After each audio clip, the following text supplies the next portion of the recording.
चलो बच्चा लोग स्टार्ट करते हैं हम हमारे अकाउंट्स के थर्ड चैप्टर से, that is change in profit sharing ratio. अब प्रॉफिट शेयरिंग रेशियो में चेंज आने का मतलब, सपोज कि पहले 3 पार्टनर्स थे जिनका रेशियो 1:1:1 था, अब उनका रेशियो हो गया 3:2:1।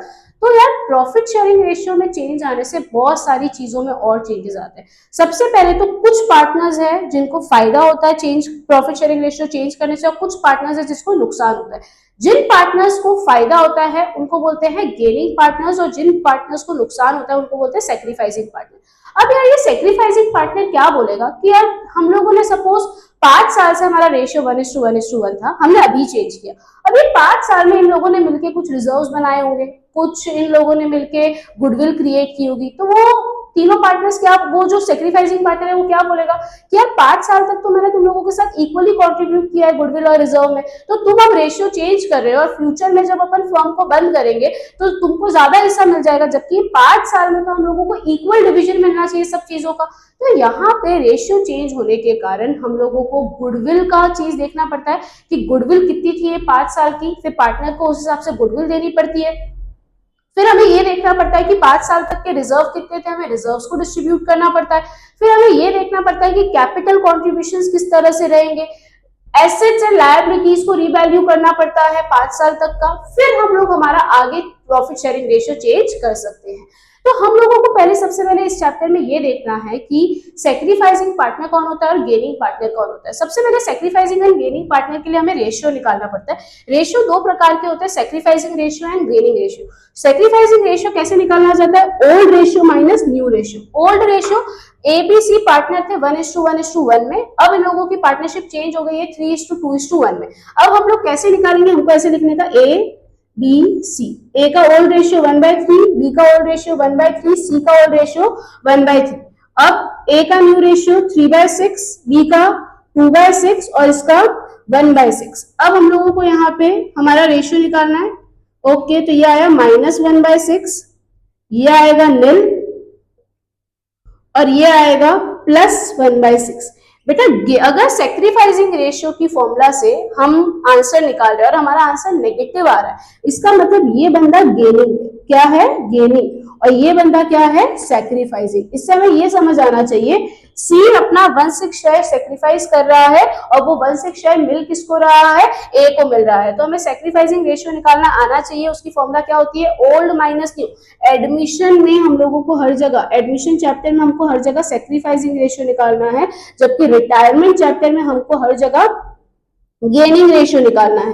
अब ये सेक्रीफाइसिंग रेशियो का काम कहां पे आता है, सिर्फ और सिर्फ एक ही जगह पे काम आता है, दैट इज वैल्यूड गुडविल के डिस्ट्रीब्यूशन में। कौन से गुडविल के डिस्ट्रीब्यूशन में, वैल्यूड गुडविल के डिस्ट्रीब्यूशन में। उसके अलावा हम लोगों का सेक्रीफाइसिंग रेशियो का कोई काम नहीं है, पर ये बहुत इंपॉर्टेंट एडजस्टमेंट्स है जो हम लोगों को समझना है। ठीक है, अभी आते हैं पहले गेनिंग रेशियो पे। गेनिंग रेशियो की फॉर्मूला क्या हो जाएगी, new minus old. Okay, new minus old में क्या लिखेंगे, पहले न्यू रेशियो लिखेंगे, दैट इज 3/6, 2/6 एंड 1/6, और उसमें से ओल्ड रेशियो को माइनस करेंगे 1/3, 1/3, 1/3। तो इसका कितना हो जाएगा, ये हो जाएगा 1/6 निल, और ये नेगेटिव 1/6। अगर गेनिंग में नेगेटिव आ रहा है, इसका मतलब है ये बंदा क्या कर रहा है, सेक्रीफाइस कर रहा है, और ये बंदा क्या कर रहा है, गेन कर रहा है। बहुत सिंपल है, वापस समझ लो, ओल्ड माइनस न्यू करना है। अगर नेगेटिव आता है सेक्रीफाइसिंग में तो वो गेन कर रहा है, और न्यू माइनस ओल्ड करना है गेनिंग में। अगर वहां पे नेगेटिव आ रहा है तो वो बंदा क्या कर रहा है, सेक्रीफाइस कर रहा है। तो अब ये पार्ट हमारे लिए क्यों जरूरी है, ये पार्ट हमारे लिए इसीलिए जरूरी है ताकि हम लोगों को गुडविल को, हम लोग वैल्यूड गुडविल को डिस्ट्रीब्यूट करने में हमारे को सेक्रीफाइसिंग रेशियोज काम आते हैं। अब हम लोग जो सेकेंड पार्ट समझ रहे हैं कि रेशियो, ये न्यू रेशियो के है ना अलग अलग केसेस है जो हमें समझने हैं। सो बेसिकली ऐसे 4 केस हमारी बुक में दिए हुए हैं। सबसे पहला केस है कि भाई ए बी सी पार्टनर्स थे इन 1:1:1, सी को 1/5 शेयर देना है प्रॉफिट में। Calculate new profit sharing ratio. अब तुमको क्या बोल रहे हैं कि भाई अभी तक जो रेशियो था वो 1/3 1/3 1/3 था, अब सी का हमको शेयर कितना करना है, 1/5 शेयर कर देना है। तो अब ये 1/5 शेयर कैसे करना है, देखो जब भी ऐसा क्वेश्चन है जहां पे ये नहीं पता कि ये 1/5 शेयर कौन दे रहा है, कैसे दे रहा है, तो हम ये मानेंगे कि ये पूरा हमारा फॉर्म का शेयर है, इसमें से 1/5 किसको मिल गया है, सी को मिल गया है। 5 में से एक सी को मिल गया, मतलब ए और बी के लिए कितना बचा, 4/5 बचा। अब इसको किस तरह से न्यू रेशियो कैसे निकालेंगे, ये ए बी सी, भाई ए के पास, सी के पास हमें पता है कितना शेयर है 1/5, ए के पास कितना शेयर है 4/5 का, ये 4/5 ए और बी अपने ओल्ड रेशियो में डिस्ट्रीब्यूट करेंगे, दैट इज 1:1। भाई 4/5 का 1/2 ए को मिलेगा, 4/5 का 1/2 ही बी को मिलेगा, तो इसके पास कितना आया 4/10, इसके पास कितना आया 4/10। अब ये देखना जब भी तुम्हारा ये फाइनल आंसर आए सबका डिनोमिनेटर सेम होना चाहिए, इसका डिनोमिनेटर सेम नहीं है तो ऊपर नीचे 2 से मल्टीप्लाई कर देंगे तो ये आ गया 2/10। तो हम लोगों का जो न्यू रेशियो आया, न्यू रेशियो क्या आ गया 4:4:2, या फिर हम इसको क्या बोल सकते हैं 2:2:1। ये हम लोगों को ध्यान रखना है, यहां तक आएगा ना, ठीक है। न्यू रेशियो 4:4:2 और 2:2:1। वापस एक बार देख लो मैंने क्या सिखाया, हम लोगों को दिया था एबीसी पार्टनर इन 1:1:1, सी को 1/5 शेयर मिल रहा है प्रॉफिट में, calculate new profit sharing ratio.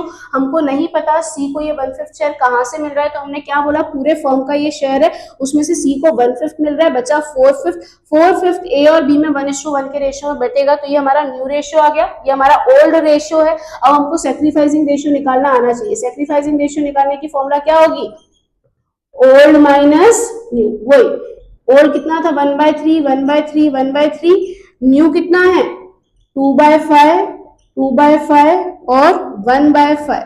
चलो निकालते हैं, -1/15 -1/15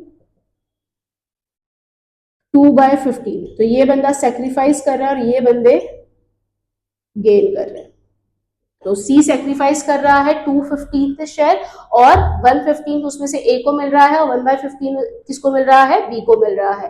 ओके, तो इस तरह से हमारा केस 1 था जहां पे हमको सी का शेयर दिया हुआ था कि इतना शेयर हम लोगों को सी को देना है।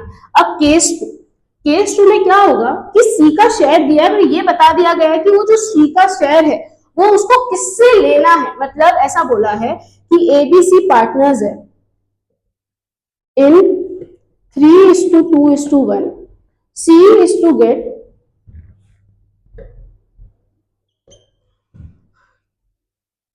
1/6 share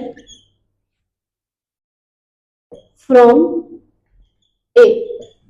C को 1/6 शेयर मिल रहा है, ये फ्रॉम वर्ड का है ना इंपॉर्टेंस समझना। देखते हैं ये A B C, A का ओल्ड रेशियो था 3/6, इसका 2/6 और इसका 1/6।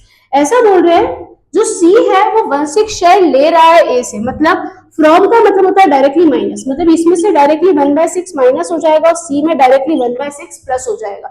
एक बार वापस समझना मैंने क्या समझाया कि तुम लोगों का ABC पार्टनर्स है 3:2:1 में, C को कितना मिल रहा है 1/6 शेयर मिल रहा है, किससे मिल रहा है A से। फ्रॉम वर्ड आ गया मतलब सीधा 1/6 A में से माइनस और सीधा 1/6 C के अंदर प्लस, तो यहाँ पे इसके पास कितना शेयर बचा 2/6, इसके पास तो 2/6 ही है, इसने कुछ सेक्रीफाइस नहीं किया, इसके पास भी 2/6, तो इन लोगों का रेशियो क्या हो गया, दैट इज 1:1:1। ये हम लोगों का रेशियो आ जाएगा। ये कौन सा रेशियो आया न्यू, ये कौन सा रेशियो है ओल्ड। अब तुम लोगों को अगर सेक्रीफाइसिंग रेशियो निकालना है तो क्या करना है, old minus new. I hope ये फ्रॉम वाला पार्ट क्लियर है। अब इसी के अंदर सेकेंड पार्ट आता है जहां पे ऐसा बोला है कि ABC is partner sharing profit and loss in the ratio of 3:2:1, C को 1/6 शेयर मिलना है equally from A and B। भाई equally from A and B मतलब 1/6 को अगर हम दो इक्वल पार्ट में बांटते हैं तो कितना होता है 1/12 और 1/12। तो अब ऐसा है कि A B और C है, पुराना शेयर 3/6 2/6 और 1/6 है। C जो है इक्वली इससे कितना ले रहा है, इससे ले रहा है 1/12, इससे ले रहा है 1/12 और इसको ऑब्वियसली बात है कितना मिल रहा है 1/12 प्लस 1/12। मतलब अगर हम डायरेक्टली चाहे तो 1/6 भी प्लस कर सकते हो। वापस मैंने क्या समझाया, ये दोनों 1/12 सेक्रीफाइस कर रहे हैं और इसको 1/12 जितना सेक्रीफाइस कर रहे हैं उसको इतना गेन हो रहा है। ठीक है, अब यहाँ पे हम लोगों को क्या करना है कि ये एलसीएम लेके कंप्लीट करते, तो यहाँ पे बचा 5/12, यहाँ पे बचा 3/12 और इसके पास टोटल कितना शेयर आया, देखो 2 + 1 + 1 टोटल 4/12। एक बार ये चेक कर लेने का, 8 + 4 12 हो गया, मतलब तुम्हारा सही है। तो तुम लोगों का न्यू रेशियो क्या हो गया, 5:3:4, ये हमारा न्यू रेशियो आ गया। तुम्हें यहाँ पे सेक्रीफाइसिंग निकालने की जरूरत नहीं है, इस बंदे ने इतना सेक्रीफाइस किया, इसने इतना, और ये बंदे ने कितना गेन किया होगा, 2/12 दैट इज 1/6 इस बंदे ने गेन किया होगा। जब भी फ्रॉम वाला क्वेश्चन आता है उसमें हम लोगों का ये जो पार्ट है ये सीधा हमारा सेक्रीफाइसिंग पार्ट है, जो पार्टनर के शेयर में से माइनस होता है वो सेक्रीफाइसिंग है। कैसे, हमारी सेक्रीफाइसिंग की फॉर्मूला क्या होती है, ओल्ड माइनस न्यू। तो क्या मैं ऐसा बोल सकती हूँ, न्यू का मतलब है ओल्ड माइनस सेक्रीफाइस, तो यहाँ पे यही तो हो रहा है, ओल्ड में से सेक्रीफाइस माइनस करके हमको न्यू का शेयर मिल रहा है। तो ये हमारा एक केस और खत्म हुआ। अब हमारा एक लास्ट केस है जहां पे इस तरह से आता है कि भाई C is taking 1/6 share from 1/6 share of A and 1/3 share of B. ये ऑफ का मतलब होता है मल्टीप्लाई। अब इनको क्या करना पड़ेगा, पहले ओल्ड रेशियो के साथ इसको मल्टीप्लाई करना पड़ेगा, फिर उसके रेशियो में से वो चीज माइनस करनी पड़ेगी। मतलब जैसे कि ए का रेशियो है 3/6 और बी का रेशियो है 2/6। 3/6 का 1/6, 3/6 का 1/6 कितना हो गया, 1/12। किस ए ने सी को कितना दे दिया, 1/12 दे दिया, और बी कितना दे रहा है अपने शेयर का, उसका शेयर है 2/6। 2/6 का 1/3, 2/6 का 1/3 कितना होता है, 1/9। ये उसने अपना शेयर किसको दे दिया, सी को दे दिया। तो वापस एक बार देखो क्या करना है, जब भी ऑफ आए तो हमें पहले ओल्ड रेशियो के साथ क्या करना है, मल्टीप्लाई करके देखना है कि ए अपना इतना शेयर दे रहा है, बी अपना इतना शेयर दे रहा है। अब कैसे निकालेंगे, हमको पता चल गया इतना सेक्रीफाइसिंग शेयर आया है, अब न्यू रेशियो कैसे निकालेंगे, चलो निकालते हैं। ए बी सी, ए का पहले रेशियो था 3/6, बी का 2/6 और सी का 1/6। ए अपना कितना शेयर दे रहा है, 1/12, बी अपना कितना शेयर दे रहा है, 1/9, और सी को कितना मिल रहा है, जितना ये लोग सेक्रीफाइस कर रहे होंगे उतना इसको मिल रहा होगा, राइट। अब इसका सिर्फ एलसीएम ले लो, कितना आया ये आया 5/12। इसका एलसीएम लो, 6 और 9 का एलसीएम,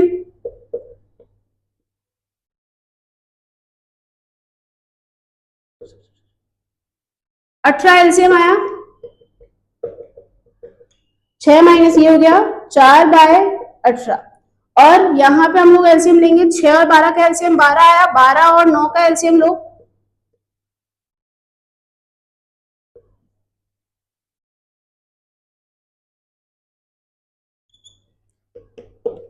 36 एलसीएम आया। तो यहाँ पे 6 जार 3 जार 4 जार, ठीक है। तो ये कितना हो गया, 6 + 3 9, 9 + 4 13।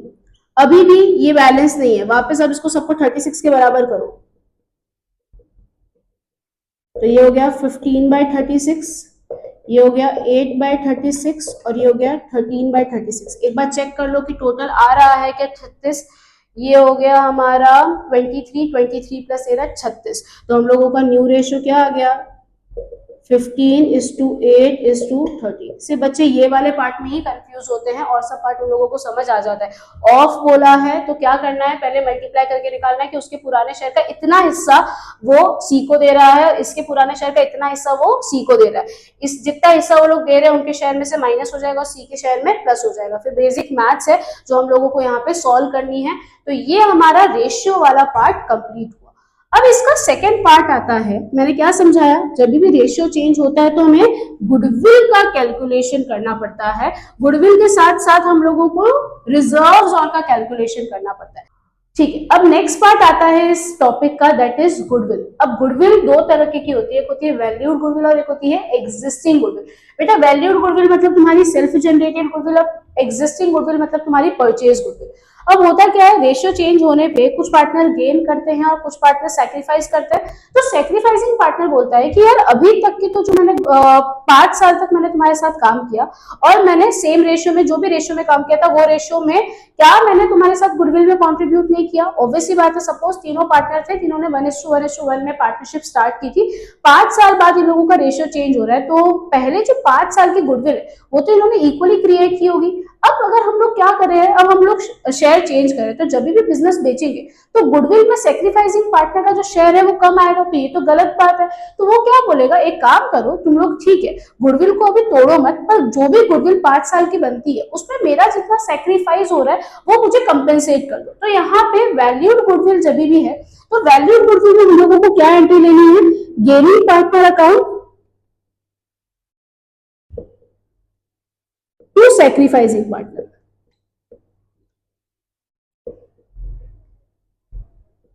जैसे कि अगर हम लोगों को क्वेश्चन दिया है कि एबीसी पार्टनर्स है इन 1:1 और उनका भी न्यू शेयर आ रहा है 3:2:1। अब इन लोगों का अगर हम सैक्रिफाइसिंग रेशियो निकालेंगे तो ए जो है वो गेन कर रहा होगा 1/6,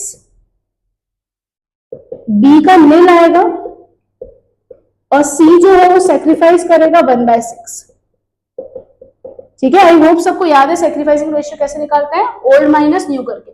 ठीक है, ये क्या कर रहा है, गेन कर रहा है, ये कर रहा है सैक्रिफाइस। सपोज हमको हमारी वैल्यू गुडविल दी हुई है 1,80,000, 1,80,000 में से इसने कितना सैक्रिफाइस किया है, 1/6 सैक्रिफाइस किया है। मतलब इस ये क्या बोलेगा गेनिंग पार्टनर को कि भाई 30,000 तेरे को फ्यूचर में गेन होगा बिकॉज तेरा रेशियो बढ़ गया है, तो 30,000 को मुझे अभी कंपेंसेट कर दे ताकि वो मेरी 5 साल की मेहनत बराबर हो जाए। तो भाई gaining partner 30,000 to sacrificing partner 30,000, ये हम लोगों की एंट्री जाएगी। अब एक पार्ट ऐसा भी आ सकता है कि सपोज यहाँ पे इस तरह से आए कि ये बंदा 3/6 गेन कर रहा है, ये 2/6 गेन कर रहा है और ये 5/6 गेन कर रहा है, सैक्रिफाइस कर रहा है। तो इस केस में हमको कैसे बांटनी है एंट्री, बताओ कैसे लेंगे। जो जो गेन कर रहा है, A's capital, B's capital to C's capital. अब कितना एंट्री लेने का, 1,80,000 का इसने कितना सेक्रीफाइस किया, 5/6 सेक्रीफाइस किया, तो इसको 1.5 लाख गुडविल में मिलेगा। अब इसको कितना देना पड़ेगा, 1,80 में इसने कितना गेन किया, 3/6 गेन किया, तो इसको 90,000 देना पड़ेगा और इसको 60,000 देना पड़ेगा। तो इस तरह से हमारी एंट्री जाती है वैल्यूड गुडविल की। क्या एंट्री आती है, दिमाग में बिठा लो, वैल्यूड गुडविल में एंट्री आती है gaining partners to sacrificing partner. सिर्फ और सिर्फ यहीं पे सैक्रिफाइसिंग रेशियो का काम है, उसके अलावा कहीं पे भी सैक्रिफाइसिंग रेशियो का काम नहीं है और सब जगह हमें ओल्ड रेशियो से काम करना है। अब आती है परचेज गुडविल। परचेज गुडविल हम लोगों के लिए एक क्या है, एक टाइप का एक्सपेंस है जो हमने गुडविल को परचेज करने के लिए पे किया था। ओके, अब इसकी एंट्री क्या होती है, होता क्या, गुडविल पढ़ा है, हम उसको क्या करते हैं, तोड़ते हैं मतलब गुडविल डेबिट होता है। अगर हम गुडविल को तोड़ रहे हैं तो उसकी एंट्री क्या हो जाएगी, A B C to goodwill, partners capital to goodwill. क्या है, partners capital to goodwill. Suppose हमारी एग्जिस्टिंग गुडविल जो है वो 90,000 है, तो 30 और 90,000 हमारा गुडविल को हम तोड़ देंगे। ये हमारी कौन सी वाली गुडविल हो गई, परचेज गुडविल। जो हमने किसी और से परचेज की थी, वो हम लोगों के लिए एक तरह का खर्चा था, हम लोगों का एक्सपेंडिचर था, वो हम लोगों को। अब ये लोग क्यों इस तरह से इसको बांटते हैं, क्यों इससे पार्टनर का कैपिटल रिड्यूस होता है, थोड़ा सा लॉजिक समझो। सो हमने क्या किया था, हमने एक फर्म को परचेज किया था, उसकी हमने गुडविल पे की 1.5 लाख रुपए। अब क्या हो रहा है, हमने खुद की नई गुडविल निकाली, पर वो 1.5 लाख जो तुम्हारी बैलेंस शीट में दिख रही है, वो ये सब पार्टनर्स बोलेंगे कि 1.5 लाख तो तीनों को इक्वली पे करनी चाहिए थी, 50-50-50। तो नया फर्म कंस्टिट्यूट करने से पहले ये लोग 50,000 की गुडविल क्या कर लेते हैं, वापस ले लेते हैं और उनका कैपिटल क्या कर देते हैं, रिड्यूस कर देते हैं। तो यहाँ पे याद रखना, एग्जिस्टिंग गुडविल में एंट्री होती है पार्टनर्स कैपिटल टू गुडविल और वैल्यूड गुडविल हमारी गुडविल होती है, तो पार्टनर को मिलेगा, मतलब gaining partner to sacrificing partner. वापस यहाँ पे पार्टनर्स कैपिटल टू गुडविल और यहाँ पे एंट्री क्या होती है, gaining partner to sacrificing partner. ये हमारा दूसरा टॉपिक खत्म हुआ। अब हम आ रहे हैं तीसरे टॉपिक पे, जहां पे हमें देखना है कि रिजर्व्स को कैसे डिस्ट्रीब्यूट किया जाता है। सो बेसिकली रिजर्व्स क्यों डिस्ट्रीब्यूट किए जा रहे हैं, ऑब्वियसली बात है, फर्म नहीं हो रही, नई फर्म हो रही है, नया रेशियो हो रहा है, तो रिजर्व्स तो उन लोगों ने मिलके 5 साल में इक्वल रेशियो में बनाए होंगे, राइट। तो वो पार्टनर जो सेक्रीफाइस कर रहा है वो बोल रहा है यार वो रिजर्व में तो मेरा इक्वल अधिकार है, तो तुमको नई पार्टनरशिप बनानी है, नया रेशियो बनाना बनाओ, पर पहले उस रिजर्व्स को तोड़ दो, मतलब वो डिस्ट्रीब्यूट कर दो। तो जब भी ऐसा होता है तो हम रिजर्व्स को डिस्ट्रीब्यूट करते हैं। अब रिजर्व्स, कुछ रिजर्व्स हमारी लायबिलिटी साइड में आते हैं और कुछ रिजर्व हमारी एसेट साइड में आते हैं। लायबिलिटी साइड के रिजर्व्स कौन से हैं वो मुझे बताओ। सबसे पहले एक तो हो गया अपना जनरल रिजर्व, एक हो गया पीएनएल क्रेडिट, एक हो गया वर्कमैन कंपेंसेशन रिजर्व, एक हो गया इन्वेस्टमेंट फ्लक्चुएशन रिजर्व, ठीक है। टू पार्टनर्स कैपिटल, जैसे कि जनरल रिजर्व है तुम्हारा 10,000, ए और बी पार्टनर्स है 1:1 में, अब उन्होंने रेशियो चेंज कर दिया 3:2 में। तो पहले इस गुडविल, इस जनरल रिजर्व को डिस्ट्रीब्यूट करेंगे। कैसे डिस्ट्रीब्यूट करेंगे? General reserve debit to A's capital to B's capital. General reserve 10,000 debit हो जाएगा, जनरल रिजर्व 10,000 डेबिट हो जाएगा, ये 5,000 इन दोनों के अंदर क्या हो जाएगा? डिस्ट्रीब्यूट हो जाएगा। वैसे ही इनमें से कोई भी फंड अगर दिया जाए तो तुम लोगों को क्या करना है? उस फंड को डेबिट करना है, पार्टनर्स के कैपिटल को क्रेडिट करना है। कौन से रेशियो में? ओल्ड रेशियो में, ओल्ड रेशियो में, ओल्ड रेशियो में। सैक्रिफाइसिंग सिर्फ वैल्यू गुडविल में काम आता है और कहीं पे काम नहीं आता है। अब एसेट साइड में कुछ ऐसी चीजें होती है जैसे कि advertisement suspense, deferred revenue expenditures जितने भी होंगे वो सब, और गुडविल। अगर ये सब हम लोगों को एसेट में दिख रही है तो हमारी एंट्री क्या जाएगी? हमारी एंट्री जाएगी पार्टनर्स कैपिटल। सपोज दो पार्टनर है, A's capital, B's capital, to goodwill, to advertisement suspense, to deferred revenue expenditure. Suppose goodwill 10,000 का है, एडवर्टीजमेंट सस्पेंस 20,000 का है और डिफर्ड 30,000 का है। टोटल कितना हो गया? 60,000। इन लोगों का ओल्ड रेशियो क्या है? 1:1। 60,000 को डिस्ट्रीब्यूट कर दो, 30,000 इसके अंदर जाएगा और 30,000 इसके अंदर जाएगा। इस तरह से हम लोगों को एंट्रीज करनी है। तो मेरे को बताओ लायबिलिटी वाले रिजर्व्स की एंट्री क्या होती है? Reserve to partner capital. क्या होता है? Reserve to partners capital in old ratio. और एसेट साइड वाले रिजर्व्स की एंट्री क्या होती है? पार्टनर्स कैपिटल टू जो भी हम लोगों के एडवर्टीजमेंट गुडविल और ये सब दिया। तो एक बार वापस एंट्री बोलो। लायबिलिटी साइड की क्या होती है?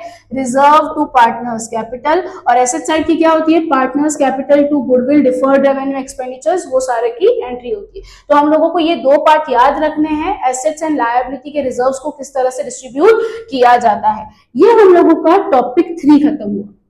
अब हमारा जो नेक्स्ट टॉपिक है that is very very important from point of view of तुम्हारा admission and retirement, that is revaluation account. ये रीवैल्यूएशन अकाउंट क्या होता है? अच्छा बच्चा लोग, रिवैल्यूएशन से पहले एक काम करते हैं अपन।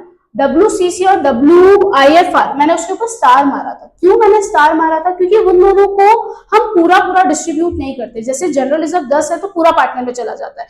फिर पीएनएल अगर क्रेडिट का 10 है वो पूरा पार्टनर में चला जाता है। अच्छा हाँ, पीएनएल अगर डेबिट में तो वो एसेट साइड में आता है, तो याद रखना उसकी एंट्री होगी PNL debit to partners capital. हाँ, अब अपन वापस मैं कहां पे आती हूँ? WCC पूरा का पूरा पार्टनर्स में नहीं जाता, उसके अंदर कुछ 3 कंडीशंस है जो हम लोगों को देखनी है। WCC क्यों बनाया जाता है? WCC का मतलब होता है workman compensation claim. Workman compensation claim, हमारे यहाँ पे कुछ वर्कर्स काम कर रहे हैं, वो काम करने के दौरान उनको शायद कभी कुछ लग जाए, कभी कुछ हो जाए, तो हम लोगों को उनको पैसा देना पड़ता है। तो उसके लिए पहले से हम एक रिजर्व बना के रखते हैं। तो वर्कमैन कंपेंसेशन रिजर्व जो है उसके सामने क्या आ सकता है? कभी कभी क्लेम आ जाता है। अगर क्लेम आ जाता है तो पार्टनर्स को उस क्लेम को हटाने के बाद पैसा मिलता है। हम कंडीशन देखते हैं, जैसे कि हमारे पास वर्कमैन कंपेंसेशन रिजर्व 1 लाख का पड़ा है और हमारे पास कोई क्लेम नहीं आया है, हमारे पास कोई क्लेम नहीं आया, तो इस केस में हमारी एंट्री क्या होगी?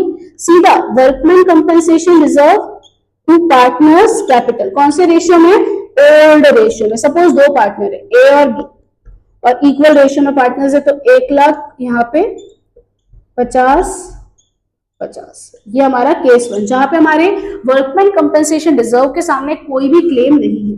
दूसरा पार्ट जहां पे वर्कमैन कंपेंसेशन के सामने क्लेम आ गया है 20,000 का, तो पहले वर्कमैन कंपेंसेशन रिजर्व तो पूरा तोड़ेंगे 1 लाख, उसमें से पहले हम किसको पे करेंगे? वर्कमैन कंपेंसेशन क्लेम को पे करेंगे। कितना? 20,000।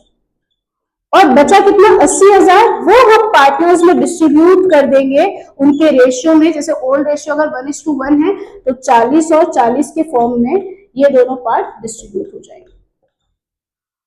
थर्ड पार्ट है जहां पे क्लेम जो है वो 1,20,000 का है। अब इस केस में क्या प्रॉब्लम हो रही है, हमारे पास रिजर्व ही 1,00,000 का है, पर जो हमारा क्लेम है वो कितने का है, 1,20,000 का। तो ठीक है भाई, वर्कमैन्स कंपेंसेशन रिजर्व 1,20,000 की कमी पड़ रही है। याद रखना, जब भी 20,000 कम पड़े तो हम लोगों को हमारे पॉकेट से देना है। अब जब भी ऐसे वाले क्वेश्चन है जहां पे हम change in constitution of partnership कर रहे हैं, वहां पे अगर आपको कोई नुकसान होता है तो वो रिवैल्यूएशन के अंदर डेबिट होता है। वो किसके अंदर डेबिट होता है, रिवैल्यूएशन। तो यहाँ पे रिवैल्यूएशन में कितना आ जाएगा, 20,000 to workman compensation claim 1,20,000।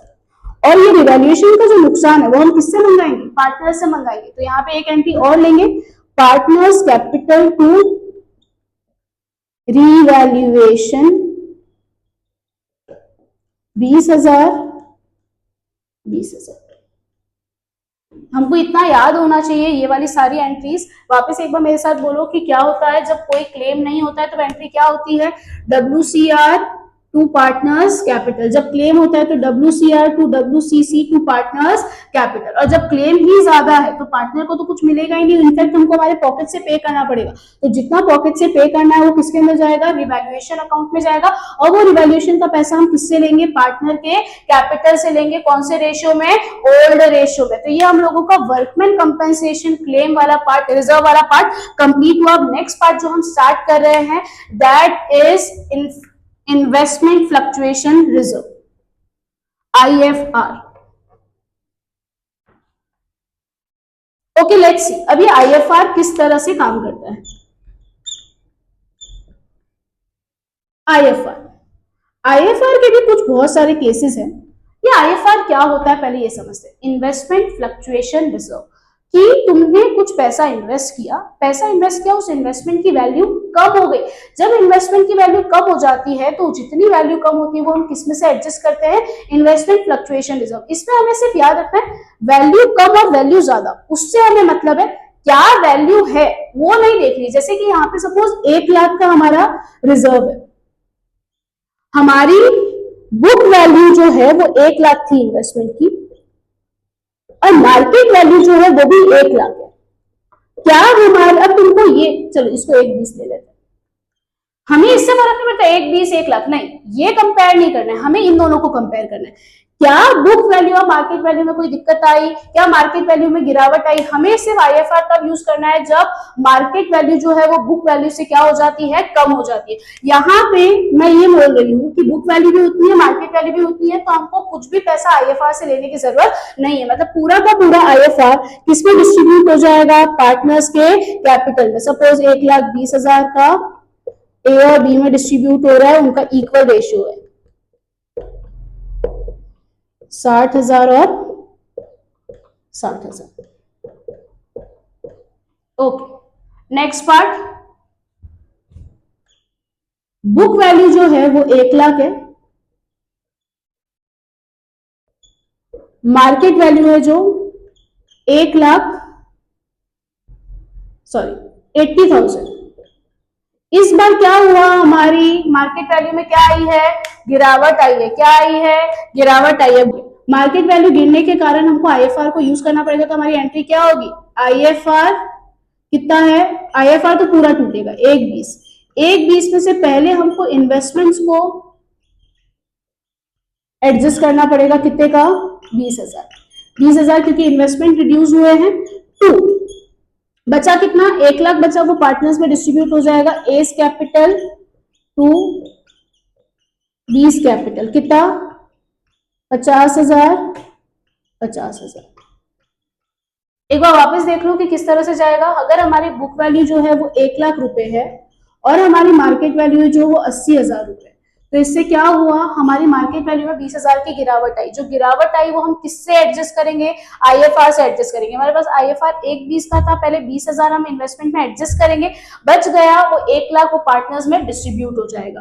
Case 3, हमारी जो बुक वैल्यू है वो 1,00,000 है नहीं, हमारी जो बुक वैल्यू है वो 4 लाख है सपोज, और हमारी जो मार्केट वैल्यू है वो सपोज हो गई है 2 लाख।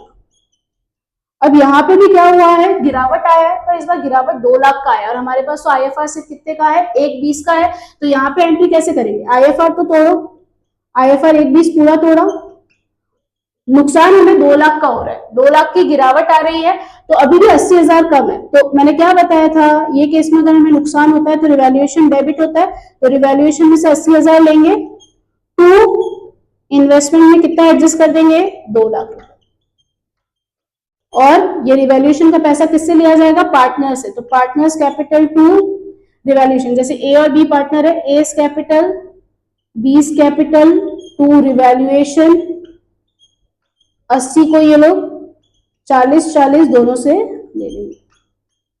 ये हमारा केस 3 था। अब एक और केस आता है इसके अंदर, जहां पे हमारी जो बुक वैल्यू है वो है सपोज 2 लाख और मार्केट वैल्यू जो है वो है 2,20,000। बेटा हमको आईएफआर सिर्फ तभी यूज करना है जब हमारी मार्केट वैल्यू कम हो रही है, ज्यादा हो रही है तो यार पूरा का पूरा आईएफआर किसको चला जाएगा, पार्टनर्स कैपिटल में चला जाएगा। सीधा 1,20,000 किसको चला जाएगा, पार्टनर्स को चला जाएगा। और यहां पे जो हमें फायदा हो रहा है तो इसको कैसे एंट्री दिखाएंगे, रिवैल्यूएशन टू इन्वेस्टमेंट्स 20, सॉरी फायदा हो रहा है, अगर नुकसान में रिवैल्यूएशन डेबिट होता है तो फायदे में रिवैल्यूएशन क्रेडिट होगा। तो इन्वेस्टमेंट्स टू रिवैल्यूएशन 20,000 और ये रिवैल्यूएशन का फायदा पार्टनर्स को डिस्ट्रीब्यूट कर देंगे, तो entry revaluation to partners capital कितना, 20, 10 और 10। तो एक बार वापस देख लो मैंने क्या समझाया है कि तुम लोगों को अगर सिर्फ इतना याद रखना, आईएफआर तब यूज होता है जब मार्केट की वैल्यू कम होती है। अगर मार्केट की वैल्यू बढ़ रही है तो हम लोगों को फायदा हो रहा है, तो यहाँ पे हम लोगों को आईएफआर पूरा डिस्ट्रीब्यूट कर देना है। जो फायदा हो रहा है वो रिवैल्यूएशन में, और रिवैल्यूएशन का फायदा किसको डिस्ट्रीब्यूट कर देना है, पार्टनर्स को डिस्ट्रीब्यूट कर देना है। ओके, तो अपना ये वाला टॉपिक खत्म हुआ। अब नेक्स्ट वीडियो में अपन कवर करेंगे कि रिवैल्यूएशन अकाउंट किस तरह से बनाया जाता है, उसका नेट इफेक्ट किस तरह से दिया जाता है।